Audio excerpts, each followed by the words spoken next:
kook wan l'observateur lees koy dooree dikk moom ci mbir yi Diop ISEG ak li ko topp jamono ji bokk na ci ay jafe-jafe yu muy dund moom Diop ISEG dooree ko ci ni nga xamante ne ji noonu la tàmbalee di naat ba ñëpp xam ko ak jafe-jafe yi muy dund ci plainte yu koy yóbbu ca yoon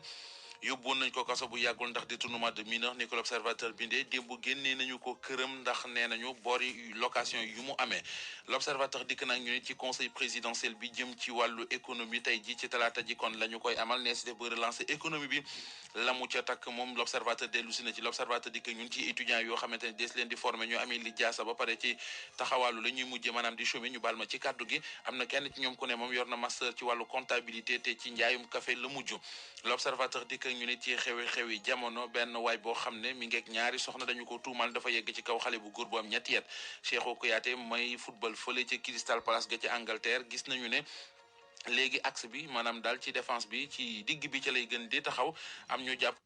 ne loolee mooy poste avenir am ngir at yi ko dese ci football moom Kouyaté grand place ñëw ak ñun ci kàddu yu mu nangoo ci Bassirou Ba muy coordonnateur aar sunu moomel nee na jafe-jafe yi baykat yi di dund des ko nëbbu Macky Sall moom Macky Sall ci xët mu njëkku la Sénégal ngan nga mu demoon ci Touba jëm ci waajal màggal gi loolee démb la woon yéenekaay bi gis ne la mu fa wax yépp ay diggé yu mu tàngalaat rek dara yeesu ca les échos dikk ak ñun ci benn caméraman bu jigéen bu nekk ca Dakar Actu ay policiers ñoo ko duma noonee la xëye caméram yàq nañu ko moom ndaw si di Adja Ndiaye ñu saaga ko nappaaje ko ba nuppi gaañ ko ci loxob càmm ndeyjoor bi ak ci mbagg mi loolee muy lool moom la yéenekaay bi xëy source wa dikk ak ñun ci union des magistrats du Sénégal gi nekk ci defante loolee ginnaaw bu ministre de la justice Sisiré kon ñi nga xamante ne ji ñoo di conseil de discipline ak ci mbirum Souleymane Téliko Vox Populi dikk ak ñun ci maître Malick Sall mi mu nekkoon balancé na Téliko ci conseil supérieur de la magistrature noonu la xëyee garde des sceaux invoqué loi 17 janvier 2020 jëm ci statut magistrat yi ngir ñaawlu kon doxinu Souleymane Téliko mooy li Vox Populi xëyee le témoin dikk ak ñun ci ne si def ba gune yi jigéen ñi dem l'école bu noppi nag wane fa seen bopp yéenekaay bi gis ne xeex la bopp maanaam du yomb mooy kon enquête gëstu kon la ci le témoin def libération dikk ak ñun ci faatu ko étudiant bi di Joël Célestin Philippe Ayi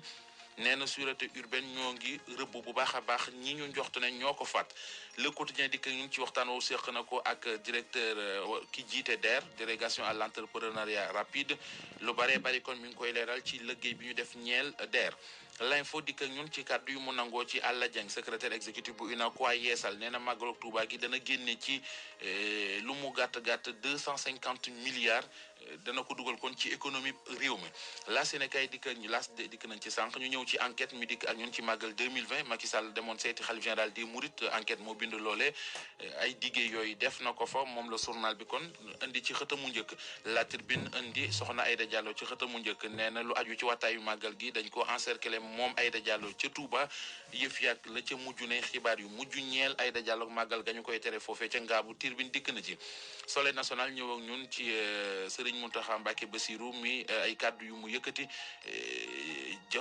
jëme ko ci Macky Sall nee na ko réalisation yi nga def ci Touba doonul lu nëbbu maanaam ku xool gis ko record dikk ak ñun ci Sadio Mané mi dugal ñetteelu but ba noppi nag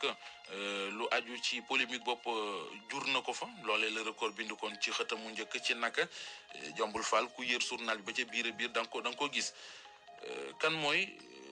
wuutu maanaam remplacer Edouard Mendy ca Rennes ndax Edouard Mendy jógee na fa kon dem fi nga xamante ne ji moo di ca Chelsea stade loolee la xëye